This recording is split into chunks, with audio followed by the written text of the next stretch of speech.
समाधान के हजुर नै गर्नुहुन्छ। मेरो चाहिँ यहाँ घाउ बाहा अघि देखाएको जस्तो यहाँ बाहा हल्का त्यहाँ चाहिँ अनि त्यसपछि यतातिर बाहा। हामी चाहिँ यो प्लास्टिक होल्डिङ गर्न क्र्याक भएको भने चाहिँ हेर्न सक्नुहुन्छ यो क्र्याक भएको छ तर म तान्दिनँ अनि यो एकदमै यहाँ अगाडिको नट हल्लिरहेको क्या अनि त्यही कारणले गर्दा क्र्यास भएर खुट्टा सुट्टा सबै हेर्नु न यो दोस्तै भयो क्या।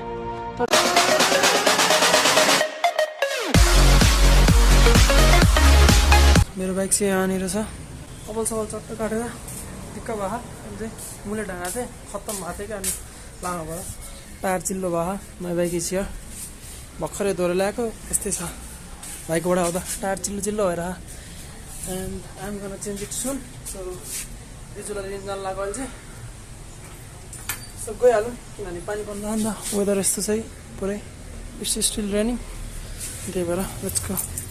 मैले पर्स ल्याउन बिर्सिसकेँ पर्समा हुन्छ नि त मेरो सबै डकुमेन्टहरूदेखि लिएर सबै त्यही हो गइहालौँ सिट ल एकछिन राखेको यहाँ सबै भिजिसकेको जाने ओहो मेरो गोप्रो नि भिज्ने है क्या हिलम्मै हुन्छ भने अहिले यस्तो टिलिक्क टल्क्या बाइक त्यस्तो टोटल्ली टिलिक्कै त छैन त्यही नै let's go. Hello and what's up everybody this is Asnab हजुरलाई मेरो च्यानलमा फेरि पनि स्वागत छ है। एन्ड अहिले भने चाहिँ एकदमै पानी परिरहेको अवस्था छ त्यस्तो डेन्जर त छैन जोस् मेरो गोप्रो भिज्ने तरिकाले परिरहेको क्या पानी चाहिँ अहिले। एन्ड अहिले भनेको चाहिँ म हस्पिटलतिर गइरहेको त्यहाँ चक्रपथको ठ्याक्क हस्पिटलको नाम चाहिँ बिर्सेँ अनि अहिले त्यहाँ चाहिँ किन गएर भन्दाखेरि दिजुलाई लिन गएर now she is registered nurse congratulations to her. के गर्ने भनेदेखि होइन यसरी फोल्ड गर्ने टक्क लाएर पुस्ने क्यामेरा इज इम्पोर्टेन्ट। अलिकति ठुलो पानी पऱ्यो भने चाहिँ I can continue the vlog for now अनि अब भोलितिर कन्टिन्यू गर्छु।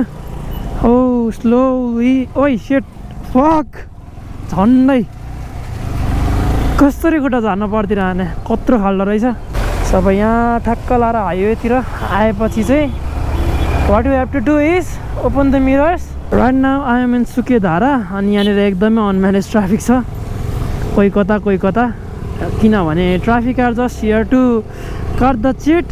ल ठिक छ यहाँ जाममा परियो अब लेफ्टबाट हाल्ने हिँड्ने ओहो हो मेरो बाइकको हालत स्वाहा little off road in V3 जहाँ पनि छिर्छ कि लुतु यहाँ यसरी हाल्न त नहुने बट लेट्स गो। अहिले चाहिँ खत्रै पानी पर्ला त्यही कारणले गर्दा let's continue to blog tomorrow पानीले गर्दा कन्टिन्यू गर्नु पाउँदैन क्या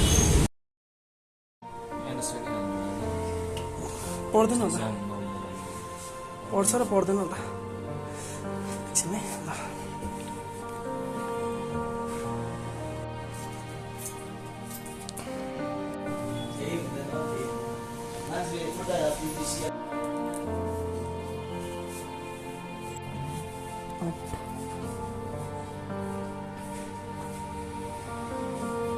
भागो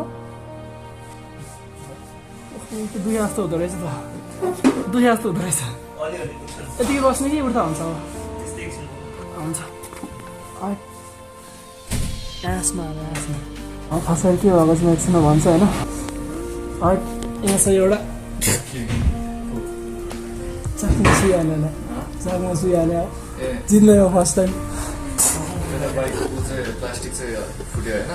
त्यो साइड प्यानल फुट्यो मेरो माथिपट्टि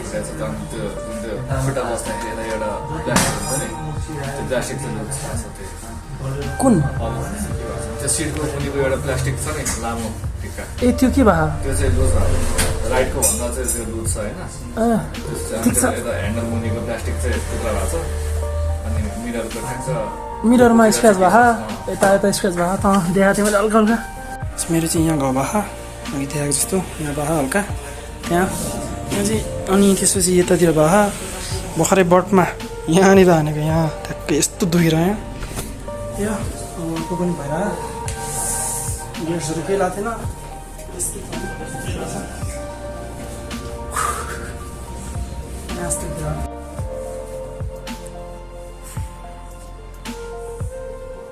सो यो भर्खरैमा चाहिँ घर आइपुगेँ अनि अब कुरा गरौँ कसरी भयो के भयो होइन अब त्यति बेला मैले भ्लग गर्दा चाहिँ हिँडिरहेको थिएन पहिला घाउको बारेमा कुरा गरौँ घाउ चाहिँ यहाँ हातमा हल्का फुल्का भए यहाँ दुई ठाउँ भएको छ क्या यहाँनिर अनि अर्को भनेको खुट्टामा भएको छ अरू भनेको त्यस्तै हो मैले यही टी सर्ट लगाएर थिएँ अनि यहाँनिर हल्का हल्का मात्र केही भयो एन्ड कसरी भयो भन्दाखेरि चाहिँ अब साथीको नि अब हल्का फुल्का भएको छ त्यसको नि खुट्टामा भएको छ के त्यसको पनि घुँडामा छ हल्का अनि हातमा हल्का भएको छ अब यो चाहिँ कसरी भयो भन्दाखेरि हामी शङ्खमुलको ओह्रालो आइकालुको ओह्रालोमा गइरहेको थियौँ होइन अनि त्यसपछि के भयो भन्दाखेरि एक्कासी के लाइक गइरहेको थियौँ नर्मल कुदाएको पनि थिएन गेट्सहरू पनि केही थिएन चप्पलमा लाएर हिँडिरहेको थियो किनभने नर्मल राइड गाडी होइन नि त अनि टक्क लाएर गइरहेको थियो अनि ओह्रालो आउँदै गयो क्या ओह्रालो आएपछि त ठ्याक्क लाएर एक्कासीबाट बच्चा कुदेर आइदिएर क्या एक्कासी अब कि त बच्चालाई ठोक्नु पर्थ्यो मैले अनि कि त अब आफू लड्नु पर्थ्यो क्या साइड लगाएर अनि त्यो कारणले गर्दा चाहिँ अब बच्चालाई ठोक्यो भने त अब डरै के हुन्छ त्यही कारणले गर्दा चाहिँ अब केही उपाय नै थिएन अनि त्यही कारणले गर्दा लगेर लडाउनै पऱ्यो बाइक नलडा भएपछि बच्चालाई चाहिँ खत्रै हुन्थ्यो क्या अब म चाहिँ खास गरी अब यो भिडियो चाहिँ किन बनाइरहेको भनेदेखि चाहिँ जस्ट अवेरनेसको लागि बच्चाहरू हुन्छ नि त्यत्तिकै बाटोमा नछोडिदिनु आफ्नो बच्चाहरू हुन्छ नि सानो थियो बच्चा त यत्रो सानो थियो नि हाने भए त लाग्थ्यो नि अब कहाँ बच्चालाई ठोक्दियो भने अब मऱ्यो भने के गर्नु हात खुट्टा भएको छ भने के गर्नु होइन त्यही भएर चाहिँ अब लडाउनै पऱ्यो नि त अब बच्चालाई हान्नु भन्दा त त्यही लडेको बेस भनेर लडियो अनि खास गरी अब स्पिड पनि थिएन स्पिड भएको भए चाहिँ अलि सिरियसै हुन्थ्यो होला हामीलाई त्यस्तो मेजर केही पनि छैन अब कपडाहरू पनि के लाएको थिएन मतलब यो ब्याग लाएको थिएन मैले मतलब ब्याग बोकेको थिएँ ब्यागमा यस्तो भयो हल्का स्क्र्याच त्यो लेदरको ब्याग हो यसमा हल्का फुल्का मात्र भयो अलि डरै गरेर लडाइ भए त खत्रै हुन्थ्यो अरू खासै केही भएन ब्यागमा यो ब्याग बिग्रियो एउटा भनेको अनि अर्को भनेको मैले यो ज्याकेट लगाएर थिएँ अब यो ज्याकेटमा चाहिँ के भयो भनेदेखि यो छ नि यो हेर्नु न यो दोस्तै भयो क्या तर यहाँनिरको हो यो पार्ट चाहिँ तर के भएन यो लगाएर थिएँ यो टी सर्ट लगाएर थिएँ म यो च्यात्यो मात्र होइन यो ज्याकेट बिग्रियो बट द्याट्स ओके अनि खास गरी के भएको थियो भनेदेखि यहाँनिर नि घाउ हुन्थ्यो होला तर यो ज्याकेट चाहिँ घिस्रियो नि त हामी हल्का ओह्रालोमा थियो घिस्रियो अनि त्यही कारणले गर्दा चाहिँ यो बाउलाई यतातिर सरेको थियो क्या मेरो यो बाउलाई अनि त्यही कारणले गर्दा चाहिँ यो पनि घिस्रिन भ्यायो है ज्याकेट पनि भयो अनि अर्को भनेको चाहिँ मैले सर्ट्समा थिएँ त्यो पनि सर्ट्समा थियो मेरो साथी नि अनि त्यही कारणले गर्दा यसमा हल्का फुल्का घिस्रियो अब सर्ट्स लगाएपछि त अभियसली स्क्रिन घिस्रिहाल्छ अनि अर्को भनेको चाहिँ मेरो हेलमेटमा छ नि हल्का यहाँनिर देख्न सक्नुहुन्छ यहाँनिर लेफ्ट साइड लड्यो नि त हामी अनि लेफ्ट साइडमा यो स्क्र्याच भयो क्या तरिकाले हेलमेटले सेभ गर्छ यस इट्स सर्टिफाइड होइन यो सर्टिफाइड हेलमेट्स अलिकति ठुलै भयो भने त अलिकति चाहिन्छ नि त अनि अर्को भनेको मेरो हातहरूमा केही भएको छैन क्या एउटा स्क्र्याच पनि भएको छैन हातमा चाहिँ यहाँ त भइहाल्यो किनभने गेट्स थिएन हातमा चाहिँ केही भएको छैन थोप्रो पनि स्क्र्याच भएको छैन त्यो कारण चाहिँ यो ग्लोभ्स बाइकमा हल्का फुल्का स्क्र्याचहरू भयो त्यो म बाइकको त पछि देखाइहाल्छु म के भएको छ के भएको छैन म राम्ररी बनाउँछु अनि त्यही कारणले गर्दा भिडियो बनाएर अनि भ्लग गर्दा हिँड्नु थिएन त्यही कारणले गर्दा अब रेकर्डमा चाहिँ छैन रेकर्डमा भयो चाहिँ बबालै हुन्थ्यो अनि त्यही हो खासै अब मेजर इन्जुरिज त छैन त्यस ठिक हुन्छ होला एक हप्ताभित्रमा त सो यस गाई यो सबै भएको थियो अनि अब चाहिँ म कहाँ गएर भन्दाखेरि चाहिँ बाइक सर्भिस गर्न गएर अनि मेरो प्यानलहरू हल्का क्र्याक भएको छ त्यसलाई अब के गर्नुपर्छ हेर्नुपर्छ त्यस्तो मेजर केही भएन क्या बाइकमा नि मलाई अचम्मै लगाइदिरहेन कति स्पिड धेरै थिएन नि त अनि that's the main reason behind this ओए के गरे एन्ड मेरो खुट्टाको कुरा गर्नु पर्दा चाहिँ खुट्टा अझै त्यस्तै छ एन्ड गेट सिफ्ट हान्न एकदमै गाह्रो भइरहेछ मलाई अहिले चाहिँ साँच्ची के भन्ने हो भने चाहिँ यसलाई खुट्टा पोजिसनै बसाएन क्या हेर्नु न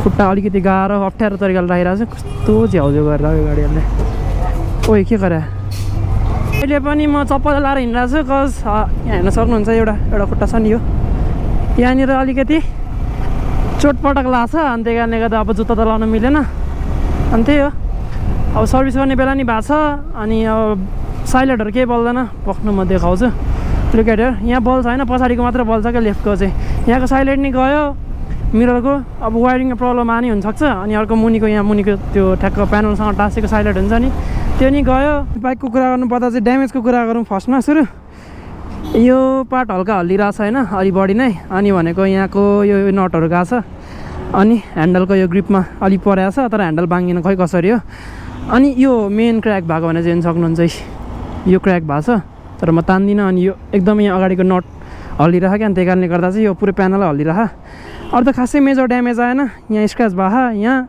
अनि साइलेट भइहाल्यो तर साइलेट बल्दैन है मैले भनिहालेँ त्यही पछाडि केही पनि ड्यामेज आएन अनि साथी बसेको थियो पछाडि, त्यसको नि घुँडामा घाउ भएको थियो। त्यही हो, ड्यामेज त खासै के आएन योपालि। अनि मिररमा स्क्रच भएको छ हल्का यसको, अनि साइड लाइट नि बलिरहेन, त्यही भनिहालेँ मैले। एन्ड अब हेर्दै जाउँ आज म के गर्छु भनेर। सर्भिस गरौँ। अब त्यो मेरो प्यानल क्र्याक भएको चाहिँ प्लास्टिक वेल्डिङ गरेर हुन्छ भने चाहिँ म गर्छु, हुँदैन रहेछ भने चाहिँ I leave it as it is. हामी चाहिँ यो प्लास्टिक वेल्डिङ गर्न जानु लाग्यो, त्यही त हो नि। वेल्डिङ गर्न चाहिँ सुई भइसक्यो यहाँनिर, दाले गरिदिइराख्नु भयो, त्यो टाइम लाग्दैन। अनि त्यसपछि भनेको चाहिँ अब सर्भिस गर्न बाँकी छ, त्यहाँ पनि हुँदैछ त्यो पनि, अनि अनिशाह, त्यसले गर्दा सजिलो भयो। अब त्यही हो, अनि सर्भिस गर्ने, वेल्डिङ गर्ने, अनि फिट गरेर जानु।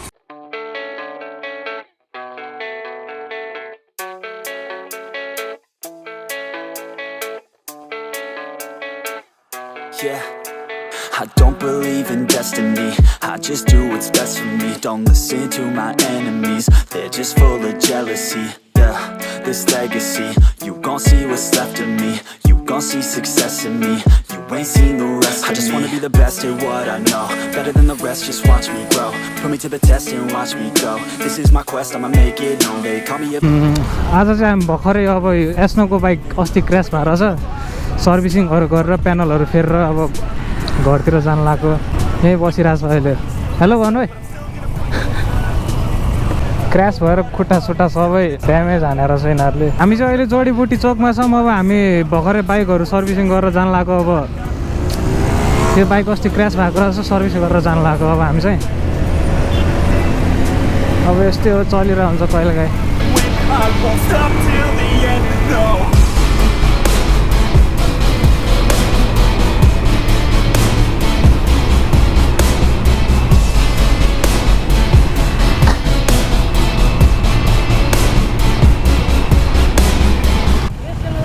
कहाँ जान्छ रेस खेल्न, यति गइदियो नि। स्कुटरले बाइकलाई टपिहाल्छ, जोस् खुट्टाहरूमा स्क्र्याचहरू लाग्यो नि, बाइक लिएर सर्भिसिङ गर्न लिएर आइरहेको छ। प्यानलहरू यताको सबै क्र्याक भएर। been through some injuries, mentally and physically. Studied them religiously, so I don't repeat history. And people won't admit to me, they don't wanna. जति कुदा पनि ब्रेकिङ चाहिँ हुनुपर्छ, आफूले जे कुदाउँछ त्यसमा होइन। यस्तै हो, अब जिन्दगीमा लडेर उठिन्छ, अब यस्तै चलिरहेको हुन्छ अब बिस्तारै बिस्तारै। अब हामी चाहिँ एउटा पेट्रोल हाल्न जानु लाग्यो। पेट्रोल हेर्नु यति मात्रै छ यसमै,